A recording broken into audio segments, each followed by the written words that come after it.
Truthfully, what happens is, as children grow up, we start to educate them progressively from the waist up. And then we focus on their heads and slightly to one side. I think in the old days, you were better off. Because nowadays, they're all specialists. Everyone's becoming better and better. And less and less. And eventually someone's going to be superb. And nothing. Our education system has mined our minds in the way that we've strip mined the earth for a particular commodity. And for the future, it won't serve us. We have to rethink the fundamental principles on which we're educating our children. We're not here to tell everybody that they're wrong and we're right. We're not saying that we have all the answers, but we'd like to present a different way of looking at it. Hello listeners and welcome to Core Blimey, episode 57 of the China Jeducation series. It's myself, Chris Bradshaw, in the studio today in Zhuhai, South China, and we have our. I'm gonna title you as an expert, I think, for this kind of debate or I think educational podcast that we're going to do today. It's none other than our friend all the way from England, Mr. Alex Torrin. I was waiting for it. I was waiting to see how you're going to do this. I never know and you never know. Neither are you Torrin today? Or are you? Which leads very well into what we're going to talk about today, doesn't it? Where do you lie on the spectrum? So what can I call you today? Just Alex. Alex, right. Well, it's lovely to have you back, Alex. And if any of the listeners have looked at the title of this podcast, and that may have got you ready and have got your lips and mouth salivating for what we're going to talk about today. Because let's go over it. Let's frame this, Alex. What we want to do in this podcast, I was going to say very simply, but this is not simple. So I'm going to frame it so we know, and whoever's listening with us today, we know what road we're going down. Mm-hmm. And if they don't want to come all the way down with us, then they can go off at a service station, or they can actually change and go into a car and reverse and Godspeed somewhere else. Yeah. But this podcast, the aim of this podcast, listeners, and we like to do some pretty innovative things at the cusp of change. That is where China Jedi lies, is to use this podcast to act as a teaching tool. Okay, a teaching tool for breaking the big concept of gender down into bite-sized, digestible pieces. So we're going to take the concept of gender and its many, many names and terminologies, and I'm this, you're that, and he's this, and she's that, maybe not even he or she, and very much try and put something to it that can be educational, and maybe most of us, like myself, can actually start to understand, overstand, and understand a lot more of. Now, I know, Alex, you're dying to come in here, because I've probably already made people listening a little bit annoyed, and I'm sorry if we've done that, or I've done that, but it's also to give our own personal perspectives on this. Yeah. And that's important on this highly debatable debate, and to discuss some of its most sensitive areas, excuse the pun, that seem to be affecting opinion and causing much debate, listeners, around the world, and perhaps actually even causing some flashpoints in your home or indeed classroom. Mr. Tom. I guess the first thing I should say, and I guess... Christ, how many things are there? I guess We'll start with one. When I say the first thing, I think this is literally the beginning point of it. Yeah. The biggest misconception around this whole thing is that it's political. And I guess I understand this varies from person to person, because a lot of people, some people have very conservative views, and when we talk about the word conservative, that can mean very traditional in terms of what those traditional roles might mean. But the whole concept towards gender and sexuality has become a massive political debate worldwide, and there is no need for it to be. It doesn't matter.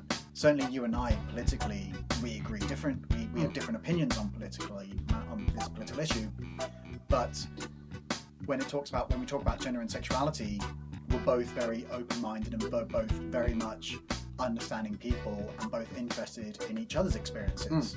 So in no way does what we're going to talk about today have to be political. Totally and utterly not. This is not a political podcast. Absolutely. I mean, we could even go into the matter of like race and all this stuff. But let's keep it focused. All of this stuff is not political. Would you like to make a disclaimer of any sorts? I thought that was the disclaimer. I thought that was the disclaimer. I thought. Oh, I thought you had another separate disclaimer. I guess, yeah. If I was to give a disclaimer, when I say if you say I'm an expert, you're an expert compared to my expertise in this matter. That's a good way of putting it, because my experiences are my experiences. Like, this does not necessarily relate to your experiences or any interaction you have with any queer person. Everyone is different. Everyone has different situations. Did you just call me a queer? Any queer person. Absolutely. And we'll get into that because that's a huge thing. Like, loads of, like, in terms of pronouns, in terms of titles, in terms of appearance, even regarding like stereotypes within the gay community and all this stuff. Like, everyone is different, and you can't make any form, like, every experience is different. But the key thing is, as we are doing today, we are listening to one another. That, I guess, is probably the big thing to take away from this today. Like, that you're actually sitting down with an expert, in quotation marks, and having an honest conversation to try and educate yourself. Wonderful, and I think that's a good disclaimer. Yes, and and us being friends, and you've got some personal experience with this as well, Alex, and I think that brings a lot to it, and I think that could be very useful. So, well, let's just crack on into it, shall we? And where do we start? This is what I was thinking as I was putting this out, and I tell you where we're going to start. Listeners, is when I think about, the words gay and homosexual and things like that, which I have no problem with at all. Absolutely nothing. The problems I seem to have is the labelling of it all. And there's become a lot of labelling to a lot of things. And a lot of things you can say and can't say. And like I said earlier, I think people are scared to talk about this. And so we're standing up here. Well, we're actually sitting down. But we're standing up in our seats, sitting down and standing. And we're saying we're going to go for this. So put your comments in. Tell us how stupid Alex is, and we're okay with that. Of course, from listening, if you have to other podcasts, you'll know exactly that what I think and say can be rather tongue in cheek. So don't take it for word. Is that my little disclaimer there? I can say that, I think. Now, the first thing that comes to my mind, Alex, is LGBT. Because going to university, that was a thing. I know you've started an LGBT club, haven't you, before at school? In one of my previous schools, yeah. And I think a lot of people maybe who don't know too much about this will understand LGBT. Of course, now, LGBT has been lengthened somewhat. Maybe before it was LG, which is a brand, isn't it? LG. TV. LG? Yeah, it's a TV and BT, software. bloody terrible British Telecom, telecoms industry. Oh, there's some conspiracy here. Q as well, or QAnon, there's some Q in there. But no, this is now LGBTQ. Stop digressing with this, Alex. LGBTQ I2S. Okay. That's a new one for me, oddly enough. Like, that's a different one to what I've heard. I've heard one that goes about 10 letters. I guess I think it's fair to say that probably in terms of how it's gotten longer, yes, there is ways of it going longer. I guess the more common way that it's read now is LGBTQ plus. And so what they've done is sometimes they just say LGBT plus or LGBTQ plus. Those are sort of like the main two that I would say that they use. And the plus is because, as you said, like, there's so many terms, so many labels now, and it's a whole spectrum, and it's just trying to be inclusive as possible. Okay, good point. So just quickly, before we go into something else, which is fascinating, LGBT, just to bring you up to scratch, everyone, because I needed to bring myself up to scratch. L for lesbian, G for gay, B for bisexual, T for triangular. Nice try. Transgender. I'm sorry. Transgender. Nice try. That's my terrible writing. I always should have been a doctor, my mother said. Q for queer or questioning. Yeah, ooh, Yeah, well yeah, done, you like well that? You done. like that? Nice bit of research. And now I've managed to miss out the I, and it could be a 1, I don't know, but next to it's 2 and S, which apparently is 2 spirit. Oh, yes. I forgot about Yeah. Two-Spirit. Okay. Well, we'll get into that later, but, because it starts from, get that lesbian, get that gay, and then we start going down, and it becomes, for me anyway, who's someone quite ignorant to this or new to these new terms, it gets a bit foggy. So as you said, let's just put a plus on it and be done with it. Okay, so there's that. We're really putting the petrol on the fire here, as they say, or the coal in the in the engine. Now, I came across, because of your fine self, this rather, I have to say, it's quite innovative. It's called the Gingerbread Man. Sorry. Oh, gosh, I've gone wrong. It's not the Nice How try. could it be the Gingerbread Man? Well, let me stop that again. We all know the Gingerbread Man, and anyone who's been a teacher or a child has read the Gingerbread Man, which is a bit of a funny story, actually, when you do read it. Stay focused, buddy. Okay. But he does run off. He does. And everyone chases to eat him. Yeah. And he finally does get eaten by the fox, right? The sly little fox who... Mate, you're a lower school teacher. Not me. Oh, right. Well, I do believe it is the fox, the cunning fox. Okay. Who kind of says, "Oh, come and sit on my nose, and I'll take you across the river." And of course, the gingerbread man that rings a gullibly, innocently does it, and the fox munches the gingerbread man. But I'm sure there's different versions and different dimensional thoughts on that, and I'm sure different LGBTQI2S plus versions of it, which we're not going to get into. But my point is, it started with the gingerbread man and a very innovative chap called Sam Killerman. Sam Killerman came up with a way of simplifying the many components of gender identity, gender expression, sexuality and biological sex by using his genderbread person model. You see, listeners, how I got mixed up with gingerbread man? It's genderbread person. So I quite like that. That's very creative. Created and illustrated by Killerman, author of It's Pronounced Metrosexual.com and an LGBT advocate. Interesting, doesn't say LGBT 2+4 6. So anyway, for that, we'll move on from that. So we've got this genderbread person, okay? And Alex, your fine self, you found out about this. Come in here. How did you find out about the genderbread person? So, when I found out this resource, I think it was probably when I was first creating the LGBT club for my school back in the UK. The first sort of... Was this Monmouth? No, oddly enough, there was no LGBT club at my school when I was growing up. But my first teaching placement... It's not that odd, is it? I mean, this is kind of a... it's a...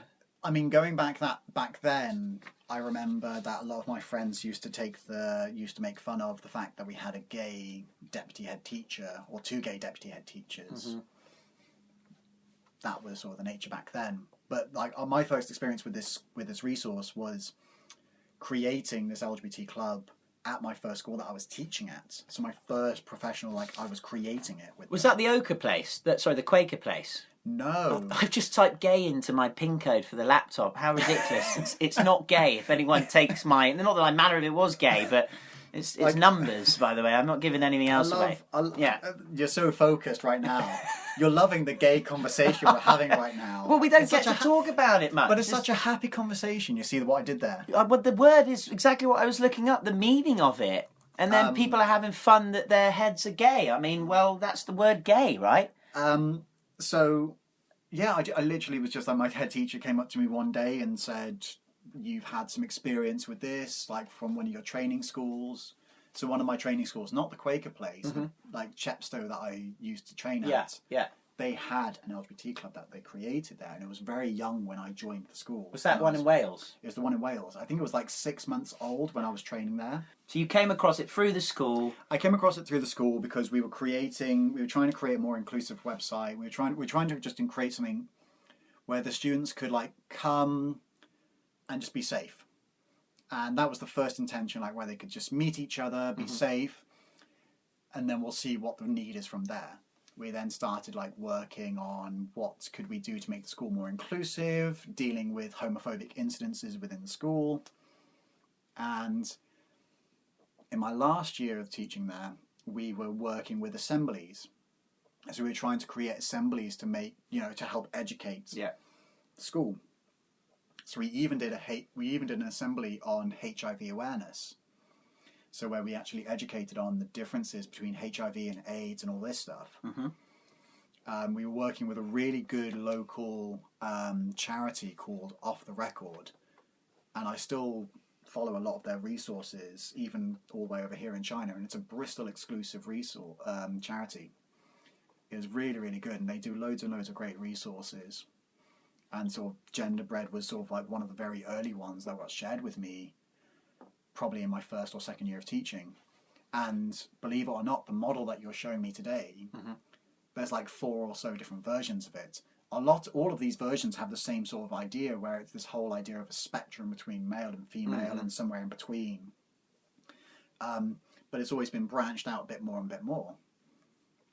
Well, as we're in the podcast game, and listening is the way of how this works, and we have listeners that are listening now wherever you are. I want to visually just represent this for our listeners, Alex. So what I have in front of me is the genderbread person, and it's a picture of, well, all intents and purposes, the gingerbread man. But it's not. It's the gingerbread person. But you have the gingerbread kind of man, the silhouette, and then you have some nice eyes and a smiley face. And then around it, you have 4 major components. You have the identity, which is there's an arrow towards the brain of the biscuit, if I can use that word instead.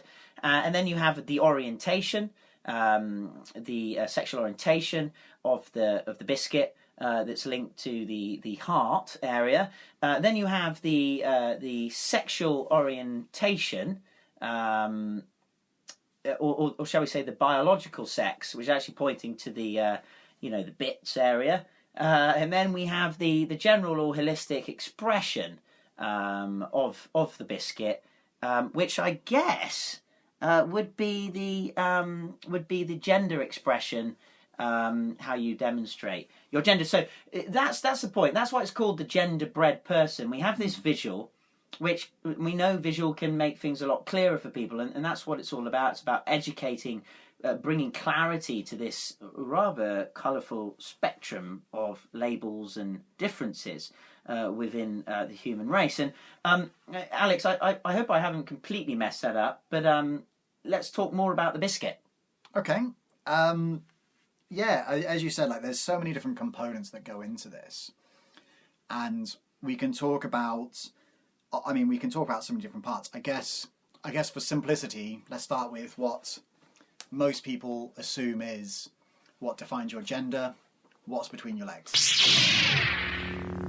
Right, now that is termed on the genderbread person biological sex. Yes. And it's pointing to the private area, which Alex Eldridge Toll is describing as between your legs. Between your legs, yes. That was why I described just in case the listeners needed a bit more information on that. We have to be very, it's a multicultural world we live in, and linguistic as well. So who knows? We need to be slower with our English.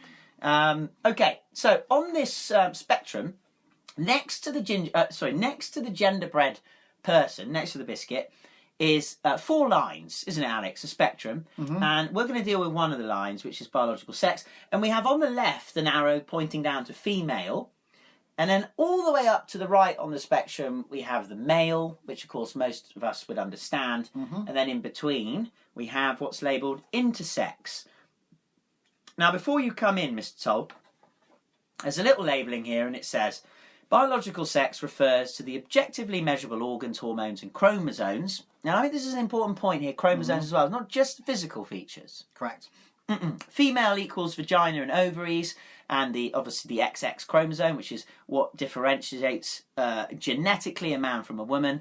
And male is the penis, the testes, and the XY chromosome. Listeners, remember, we don't have, if you're a man out there or you are terming yourself a man, then you only have 1 X chromosome there, and not 2 X chromosomes on the sexual chromosomes that determine sex. But of course, all this is being blown out the window.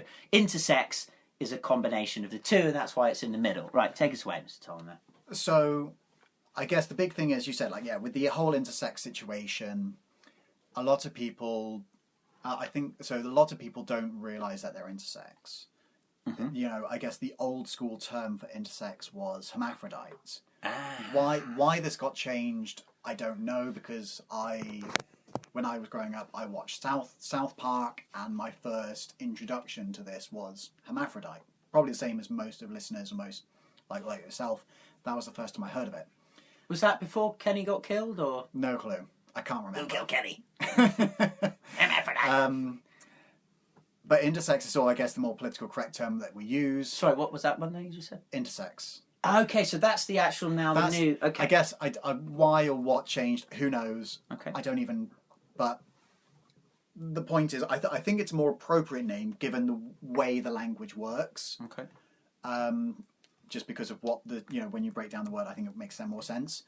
But not many people know that they're intersex until they're trying to have children. Right. Yeah. Because the definition of intersex is that you have characteristics regarding both genders, yeah. Regarding both sexes, regarding both male and both sex, regarding male and female, you have characteristics regarding characteristics of the vagina as well as the penis. The penis, yeah. And bear in mind, with those parts in mind, like with you're talking about two components, the vagina and the penis. The components themselves are much more broken down. And as I know you're saying, like, I'm an expert on this. This is a difficult thing to explain, and I'm worried I'm going to butcher this. Well, let me just take you into a road of real unknowns. I mean, within the hermaphrodite understanding, you have true male pseudo and female pseudo, and then, like you said, you can break it down in ovary and testicular tissue. There's a lot to this. Yes, because of obviously your DNA and the way your chromosomes are developed, you could be a man with a penis, but you could also have a womb with ovaries, etc. Like that's completely possible because of the way biology works. There's a lot of those experiences happen. I mean, people don't realize until they're trying to have children that they're intersex. Funnily enough, people with polycystic ovaries can grow facial hair better than you or I. Wow. Because their biology thinks that they have a male body, despite they have a working womb and vagina, etc. Their body thinks that they have that their body sort of overcompensates to produce testosterone to meet the needs of a male body, and that's sort of where those things come into it. And it's such a complicated matter that a lot of people find it very intimidating. Even I find it intimidating. Yeah. But it's just understanding that. The only thing that sort of gives me comfort is knowing that you're not an expert and that you understand the basics and you understand how complex it can be, and you just have to accept that it is much more complex. And until you meet people who are like it, as far as I know, I've never met someone who's intersex. Alex, as well, there's some great points here. I'm learning through this, which is just brilliant. Is that you said, let's start off with the easiest one. What's between our legs? And of course, what has now ensued is there's a lot more between our legs than we might imagine. I mean, for all we know, I might have. I've certainly not been tested. I don't know if you've been tested, but there might be more going down there for both of us. Might be all going down, and if that's, it is the case. It's there. This is fact. People come into the world not just with female biological organs, and some just don't come with male biological organs, and there has to be. That I think for all of us today is something we need to understand before we go further into this. So what I want to do with this is Can we move on from that spectrum? Because there's 4 of course. spectrums There's so many. within There's so the much. Yes. genderbread person. So let's do a little self-test then. So I'm going to take the biological sex test. Now, for all I know, I am definitely on the right of the spectrum male for this one. Okay. What about you? As far as I know, I would say I'm the same. Right, so you're walking with me down this road on that one. male, okay, yeah. That's great. All right, good. Okay, let's move on. Okay, cool.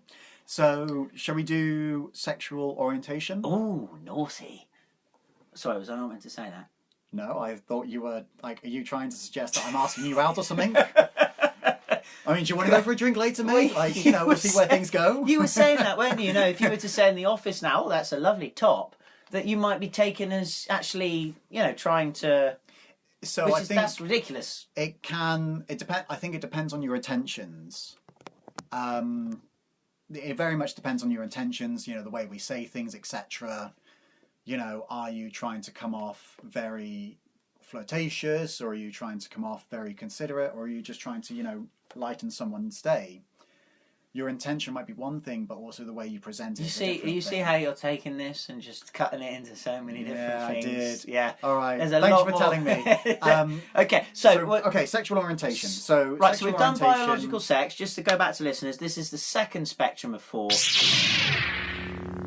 called sexual orientation, and it's to do with the sexual. It's to do with the whole expression of the biscuit.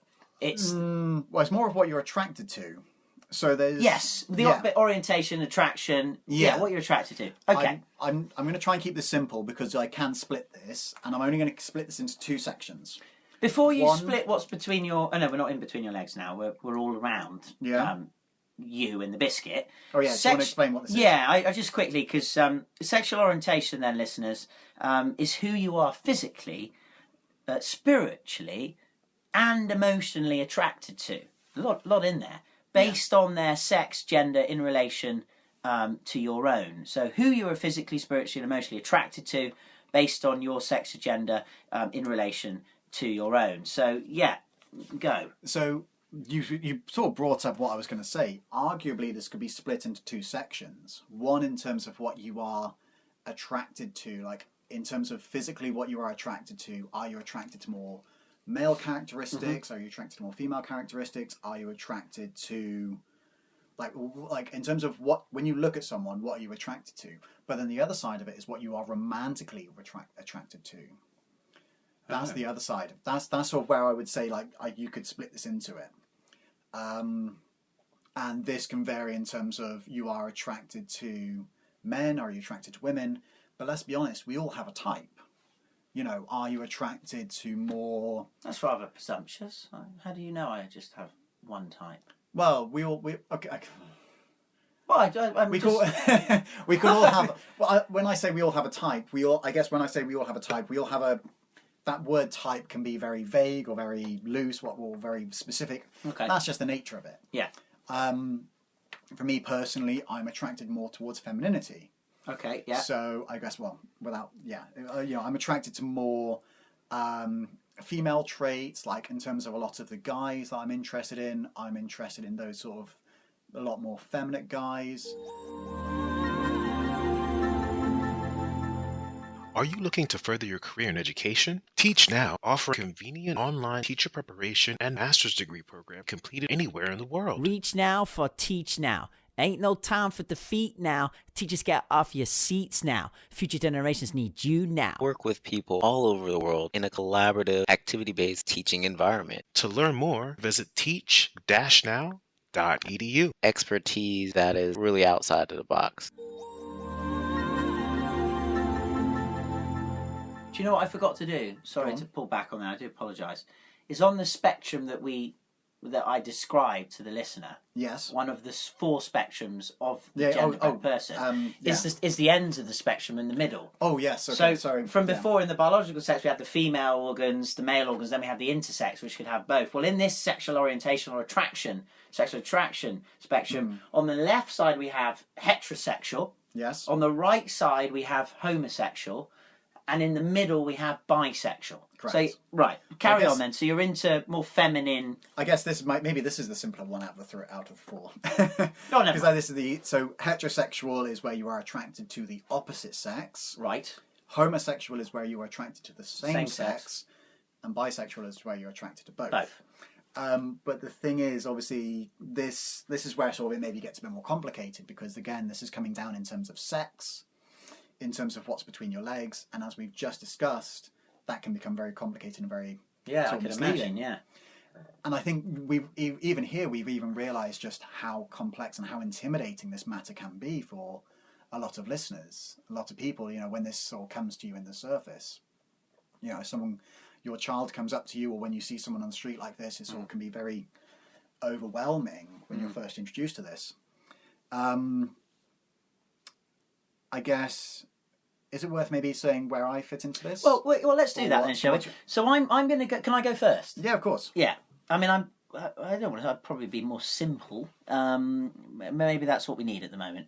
So sexually orientation. He's putting his finger up, but it's not at me. It's to the side that I would go to, which is heterosexual. Yes. Now, if I could just say, and you were saying what you're attracted to. One interesting thing you did say is you might be attracted to something, but you might not be romantically attracted to it. Correct. Which is quite interesting. You see, I wouldn't have thought that. See, what I'm attracted to normally. Well, I guess, if you're attracted to, say, something like cars, I mean, obviously, would you be romantically attracted to them? I guess that's a grey area, isn't it? It's a very difficult situation. So I guess for yourself, you're just going to say, what, you heterosexual? Well, this is sexual, isn't it? So I don't This have is a what- sexual orientation as well as a car. And I have more motorbike, by This the way. is in terms of your attraction towards people. Absolutely Let's- women. Not one type.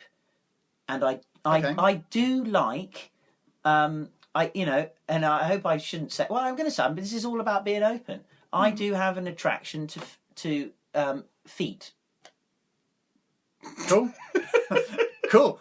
Good No, on you, hang buddy. But here's the thing: never men's feet. I mean, men's feet are hairy. But I would I never. shave my feet, to be Whereas, honest. so if a lady, and of course, by all intents and purposes, listeners, I'm married, happily married now, so I don't look at anyone's feet. Except my wife, so there's a little caveat there. But if a lady did wear before I was married sandals or something, Is this just in case she's one of the listeners, is it? I don't think she listens at all. She listens to me too much anyway. Why would she listen to podcasts from me on? Is that that I would have a look at the feet, and the reason is it's not some, what do they call it, like a Fetish. It's more, I think you can tell a lot about someone by how they look after their feet. Now that's a whole different scenario. So if a woman has lots of bunions, not very tidy feet, hair all over it, lots of rough, dead skin and things like that, you can tell that they're not looked after. And if you don't look after your feet, which are the main players in this three-dimensional game, we tend to walk on them a lot, then what also do you not look after in your life? And that can be partners, that can be your business, that can be relationships. Okay. So yeah. So have I done well to move off that kind of, oh my gosh, this guy's got a weird fetish, into it's much deeper than that? But you I think you've nailed it, because Okay. I've never heard of that. I've never heard it from that perspective before. I've heard people are interested in feet, and whatever you're attracted to doesn't matter. But that's a really, I think that accurately describes just how complex these things can go. I'm being complex now. I guess say how deep rooted they can be in terms of, you're saying this sort of level of attraction towards but actually it's much more personality based. Yeah. It's much more in terms of I might be attracted to this physical element of you, but the reason why you're attracted to it is actually a lot more personality based. Yeah. Which then links into is it physical attraction or is it romantic attraction? Which is I find that quite interesting to listen to, sort of hear your take on it. Well, if there's any guy out there today who's meeting a new girl, he's in the heterosexual spectrum, look at her feet. Vice versa, actually. And vice versa. Doesn't matter. No, okay, it doesn't matter. You know what? When I go on my dates later this week, I will say, hey, can you bust out your feet for me? I would like to see that's not how... what I would do. I just make sure you look at her feet before you get too serious, because if you can't look after her feet, she's not going to look after you, in the black and white sense. And of course, this is not black and white. Yeah. Now, Mr. Tom, let's move off my foot fetishism. So we veered off that. Yeah, so where were you on this, Mark? Shall I draw another arrow that kind of is under it or above it, or are you going to stay on this one? So I guess I would say, based on the spectrum that you've presented, I guess I would say I'm bisexual. Okay. But I actually don't like using that term. In the middle, of course you wouldn't, no. But the reason why I don't like using the term bisexual is because, and I will say I'm not an expert on this, so if there is anyone out there who wants to sort of correct me on this, send us an email and we'll get back to you within 4 years. I identify as pansexual. Now, what the term pansexual means is it's a lot more, you are attracted towards anyone regardless of their gender identity and sexuality. Mm-hmm. Now, for me, that certainly is a lot more true, because in terms of what I am physically attracted to, it's a lot more flexible than that. I'm attracted to, I'm not going to say anyone, but I'm very open in terms of the type of person I'm attracted to. Physically as well as... Physically, but in terms of romantically, there are sort of like more specifics that go into it.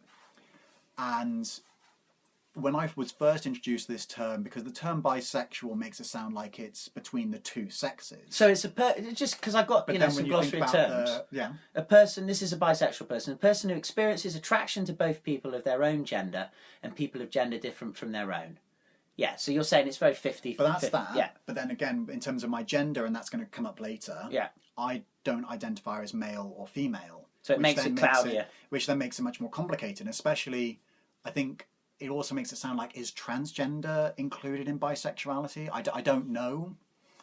But for me, that's where I feel safe. I feel much more comfortable saying I'm pansexual because I am literally open to anyone in that sense. Okay, now let's just look at this. So trans, let's just take on the trans, because you mentioned that, transgender. So transgender, or trans, is a person whose gender identity does not correspond with what is socially expected based on their sex assigned at birth. It can be used as an umbrella term, and of course this is where it all gets cloudy, to refer to a range of gender identities and experiences. So you will veer from trans and bisexual and go to pan, which is also on this list. This is brilliant. Pansexual, a person who experiences attraction regardless of gender. Correct. What's this real semantic stuff, this? So what you said there in terms of transgender as an umbrella term is 100% accurate. So my gender identity technically falls under the umbrella term of transgender. I identify as a non-binary person, meaning non-binary as not male, not female. Well, don't get into that yet. You're playing your marbles. I am. But I just I'm sort of explaining because of that complexity regarding gender, and as we've already discussed regarding that complexity regarding sexuality. Yeah. Sorry, regarding what's between your legs in terms of sex. Yeah. To say that you are bisexual, that you are attracted towards men and women, and then obviously you split that in terms of romantic and physical attraction, like you see how quickly it diverges into all these possible options. Okay, so let's bring the listeners back here. So we got the genderbread person, which is that kind of just gingerbread man figure, okay? But it's not, it's a person. It's a biscuit, actually, with ginger in it. And it's called the genderbread person. There's 4 spectrum within it, and I think there needs to be, because it is dealing with this very much multiple layers and dimensions that you're talking about here. Yeah. So that they're not concretely not linked to each other. They are actually fluid, and it's all moving and mixing, which is complex. It's complex, just like our bodies. So, and life. So we've dealt with biological sex, what's in between our legs, sexual orientation, what you're attracted to in terms of sex or whatever. Terrible term, whatever. Especially the one where you go, it is what it is. They're just blanded, ridiculous terms. A car's a car. Well, it kind of is, but there's a lot more to it. Let's move on to the third spectrum then. And maybe we can add a bit more meat to the bone. Is that wrong? Maybe meat to the bone, more sustenance to the... Yeah. Yes. So what's the next one on the genderbread person here? Shall we do gender identity? Oh, nice. I like that. So gender identity. I think, because especially the next two, where it's like gender identity and gender expression, yes, they are linked, but they also don't have to be linked. So let's talk about identity first. So gender identity, listeners, is another spectrum on here. Remember, there's 4. We've gone through 2 of them already. This is the third one. Now, gender identity is how you, in your head, think about yourself.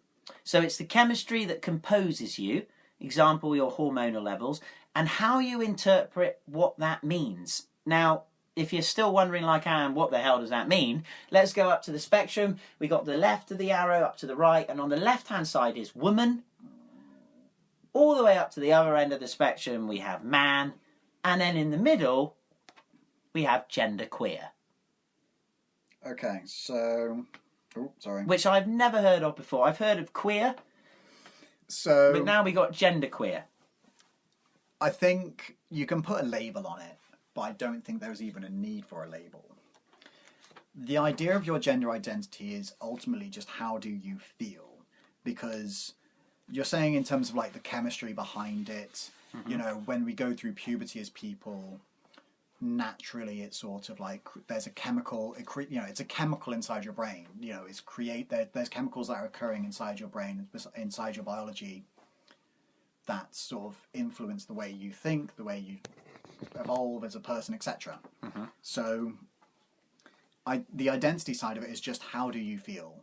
Are you happy with the way the world perceives you? Are you happy with the way these things come into it? If I was to sort of give my, I don't know if this is a better point to make at the beginning of my argument or the end of my argument, but I might just make it now just with that intent. Go on then. I think the idea of gender identity is like completely pointless. Ooh. Now, this is quite a bold statement, and again, like, this is just my opinion. The genderbread person's smile has stopped. Because the reason for this is just because of the way society views it as gender. Like, as you said earlier, the expectations regarding you based on your assigned gender. Yeah, but society expects based on assigned sex. Yeah, the fact that when you look at a person, you know, whether they are male, whether they look male or whether they look female, that immediately your brain creates assumptions around it. Here's a fun fact for you. Do you know, so have you heard of they, you know, the pure plural, you know, the terms they and them, they're used for he, she, but in the plural sense. Yeah. Do you know when it was introduced as a singular tense? So when you refer to someone as they, when you don't know their gender, do you know where that comes from? No.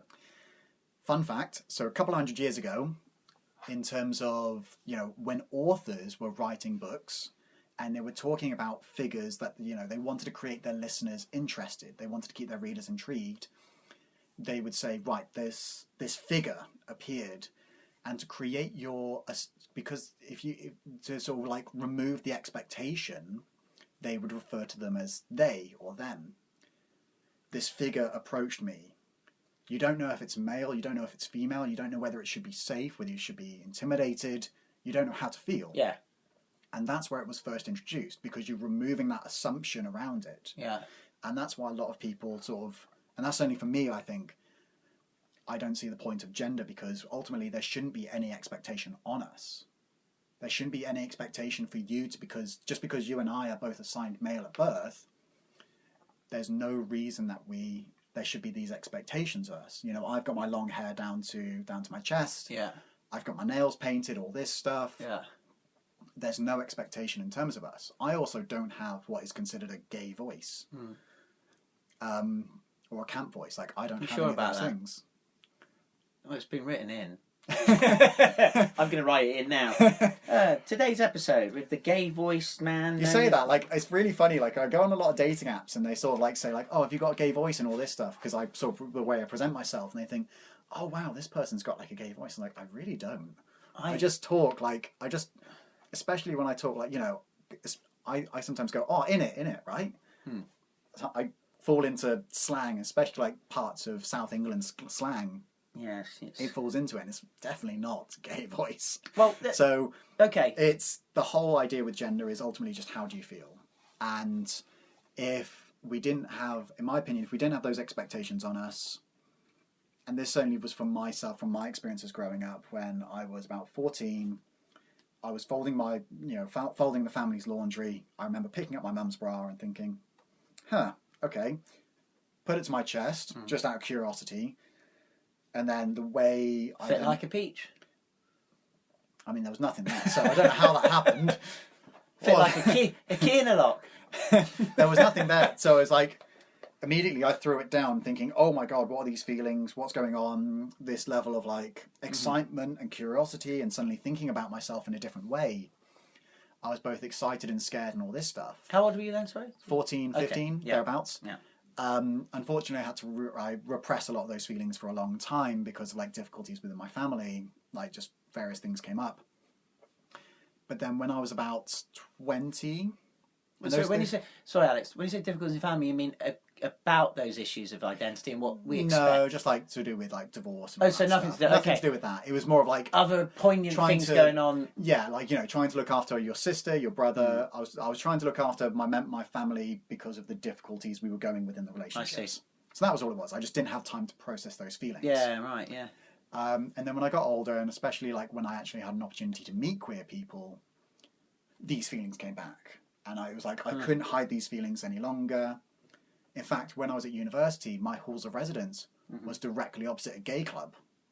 So outside my window, I could see a gay club, and I was like, always curious, always thinking about these things, and just never confronted it. Right, okay. Sorry, I stopped you in your tracks, but I just think this is another perfect time for a Chris Bradshaw glossary and explanation of two terms. Because when I look at this with my ignorance that I do today, in the middle of this third spectrum, there's so much to this, which is about gender identity, I want to know what genderqueer means. So, again, there's two explanations, listeners, for queer and genderqueer. So I just want to separate that. Okay. So queer is a term that's been reclaimed by some LGBTQ12S communities as a term of pride and affirmation of diversity. It can be used to encompass a broad spectrum of identities related to sex, gender, and attraction, or by an individual to reflect the interrelatedness of these aspects of their identity. So again, we've got very umbrella, don't want to say brand, but an umbrella word. Correct. Can I jump in for 30 seconds Jump in. there? So where you started off, that was a reclaimed term. So about, I think I don't know if I'm going to get this right, is either the 60s or 70s, like the word faggot and all this stuff, queer was a term that was used as an offensive term towards those people. And that's what you'd hear on the playground and Exactly, things like that. Yeah. And they'd reclaimed it as, just like as a positive term. And nowadays it absolutely does. It's an umbrella term representing all these things. Hence why the term LGBTQ+, lesbian, gay, bisexual, transgender, queer, plus to be a lot more inclusive of all these things. Okay, sorry, keep excellent. Going. No, great. And then, so let's move to what genderqueer then means, which I guess maybe comes under the umbrella of queer. Maybe. Right? We'll see what it says. Genderqueer, if you're genderqueer, you're a person whose gender identity and or expression may not correspond with social and cultural gender expectations. Individuals who identify as genderqueer may move between genders, identify with multiple genders, or reject the gender binary or gender altogether. Now, to me, if we go to the spectrum then, I wouldn't identify with a woman. I'd go to the right of the spectrum, man. But you would be, I've got this right, you'd be genderqueer then. I guess, yeah. I guess I would fall under one of those terms within the genderqueer title. Are you happy with that or not? You kind of showed a kind of display of non-conformity there with that. I guess my terms are maybe it's because of like there's so much language behind this whole thing that even sometimes I find this is a bit like over the top and a bit intimidating at times. Well, I'm looking at an alpha, an ampersand on its in maths. What do you call it? It's alpha, isn't infinity. It? Oh, that's it. Of course it is. Jeez. It's infinity. What's alpha then? Oh, alpha's that. Alpha's part of it. Yeah, that's alpha. See, that's where I came. Come on. Be understanding about all these diversity things, brother, sister. Well done. Well done. I'll give it to you there. Well done. Nice try. Yeah. Haven't talked about that, have we, on the podcast? No, we'll get to that later. Under this gender identity spectrum, if you stop butting in, we might be able to finish. You've got genderqueer, woman, pan, gender, trans, cisgender, gender fluid. Don't turn off yet, listeners. I know this is a lot to take in. Agender, man, and non-binary. Now, you have mentioned before non-binary. So, but they got non-binary and genderqueer. So how can you be genderqueer and not non-binary, or can you be both, umbrellaed under queer? I wish I understood the language better. I'm not for me personally. I will say, like, I'm a maths teacher, as we said earlier. Like, I'm a maths teacher. In terms of my understanding of the language, it's not perfect. Mm-hmm. My understanding in terms of non-binary is I think non-binary is the umbrella term because it's saying that you are not within the binary of male and female. Right. That was my understanding of it. There are other terms in terms of genderqueer, gender non-conforming, etc. What is the umbrella term at the beginning? Who knows? I've sort of lost track at this point because yes, a lot of it does seem very intimidating. And potentially over the top as well. We can get to that in a bit. Yeah. In a bit. It does seem to be like we're going towards that, though. It can be, yes. Yeah. I thought non-binary was the umbrella term. In fact, they sometimes say that non-binary. I think in the technicality, non-binary is part of transgender. But I mean, I'm not too fussed. If I was to be perfectly honest, the whole point of why we use labels. Actually, this is all the main point. The whole point of why we use labels is when you first meet someone, you immediately have an understanding in terms of the language. Mm-hmm. So I can say like, when I say I'm non-binary, I don't feel comfortable saying I'm man or woman. I feel separate from that.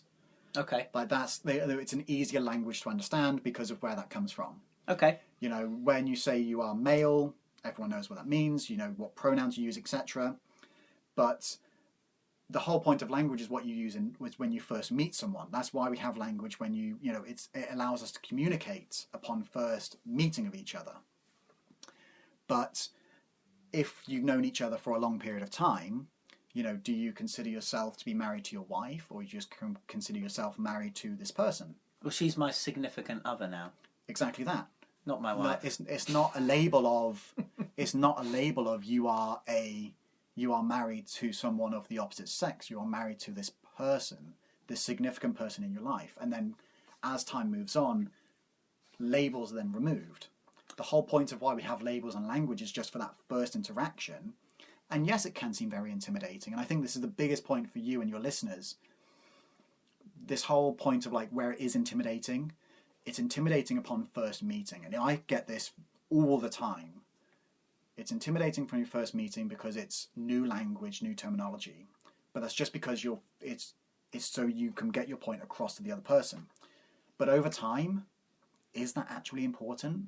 Absolutely not. You don't think of it when you go have a pint when you go down the pub.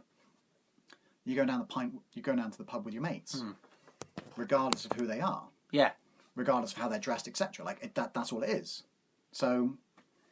I mean, you mentioned the word intimidating, but I think some would use a different adjective, like perhaps stupid, as well. I mean, we've heard before. I mean, it's just a little. And we're going to get into this earlier.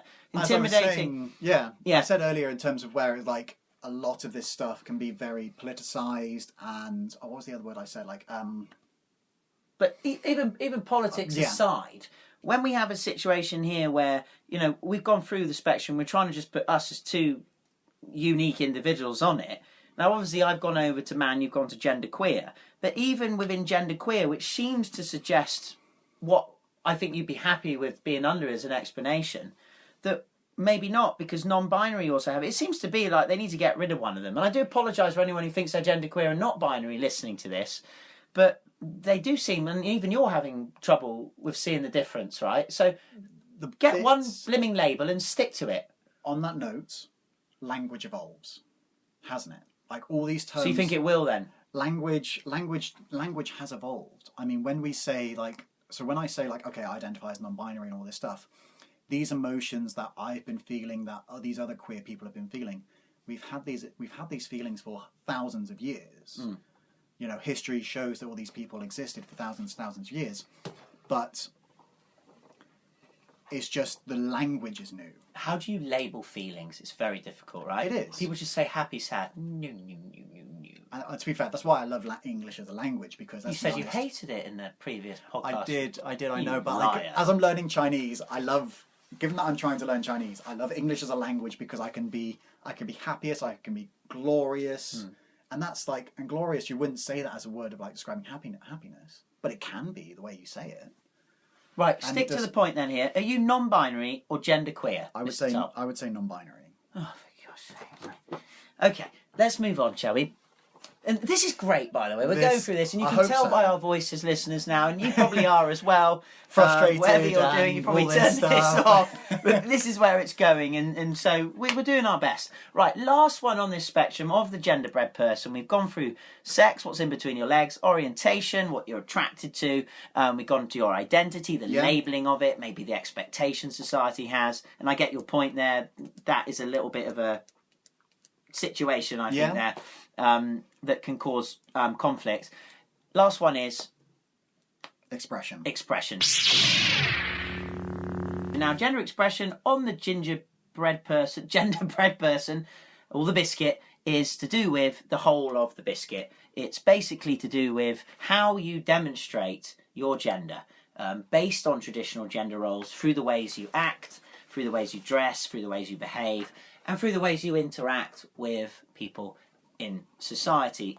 Now, before you begin on this, gender expression has a spectrum. It's the fourth one of the biscuit. And we have on the left, we have feminine, your expression is feminine. All the way up to the right, your expression is masculine. And then in the middle, they have this word, androgynous. Oh, I love that word. Isn't it? I love the word androgynous. Take us away, Mr. Toll. I guess with this situation, expression, the first thing I would like to say is, what is feminine, what is masculine? And this sort of links back to what we were saying, what I was literally just saying in terms of why we have the language. We have this language because it makes it easier to associate. For me to say that I present myself more masculine or present myself more feminine, I quite honestly hate that idea. Because, why is it that the type of clothing that I'm wearing should be considered more male appropriate or more female appropriate? It doesn't matter if I'm wearing dress or if I'm wearing a dress or a makeup or a suit. Okay, it doesn't matter. So masculine. Again, let me just coin this. A word to describe a behaviour, trait or style of expression that has cultural associations with being a man. These associations change over time between cultures and from person to person.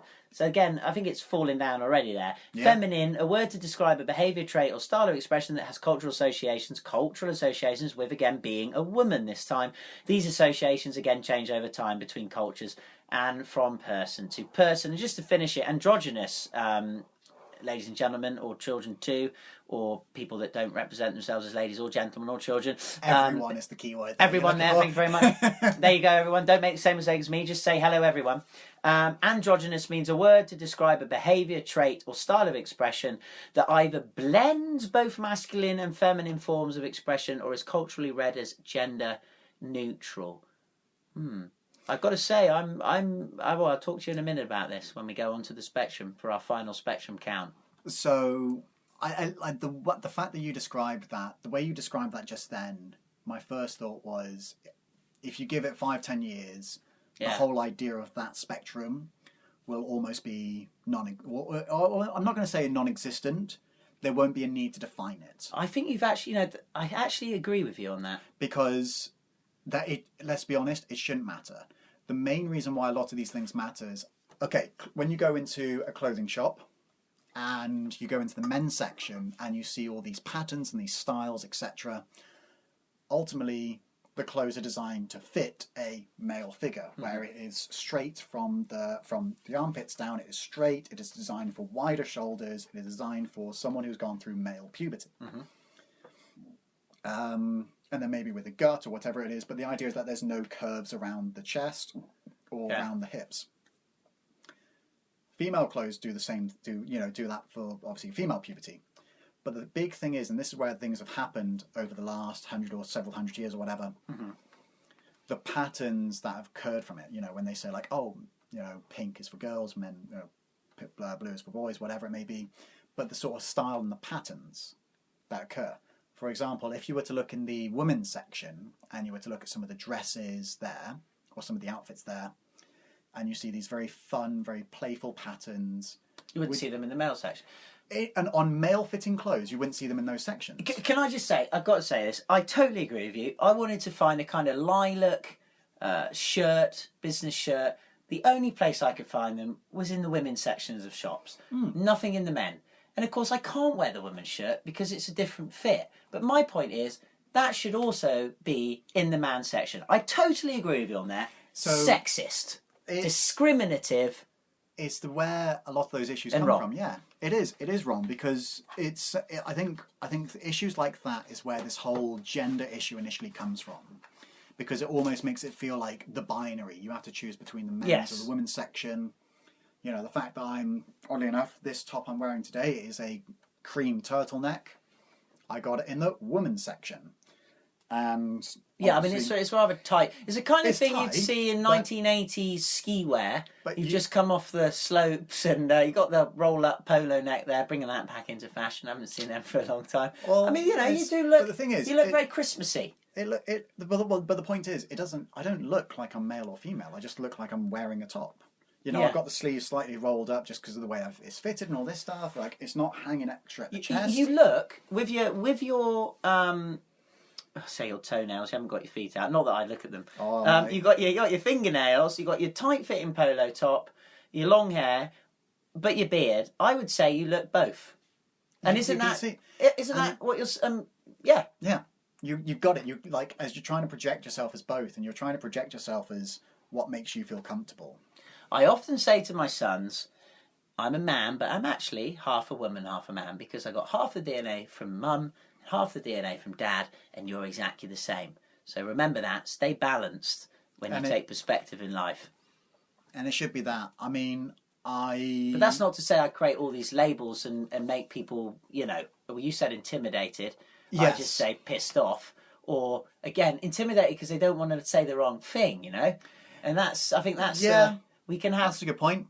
Yeah. I think I mean, I still think it's intimidating on so many ways, because when I first created the LGBT club back for my first school, I was like, okay, I need to create like a poster for this. So I thought, okay, let's like get some key flags. Get the gingerbread person out. I thought that. No, I didn't. I thought dress up as a gingerbread person. So there's all these different flags for all these different identities. So I thought, okay, I'll do like a big background with all these different flags on it, and then I'll just put like the details on the front. Like, okay, come to this classroom at this time, Thursday lunchtimes, whatever, for this thing. And I was researching, and I was like finding all these things, and I was like literally thinking, Jesus Christ, this is ridiculous. Oh my God, like there's so many labels, so many things. Yeah. And that was intimidating for me. And at the time, I identified the same way as I do now.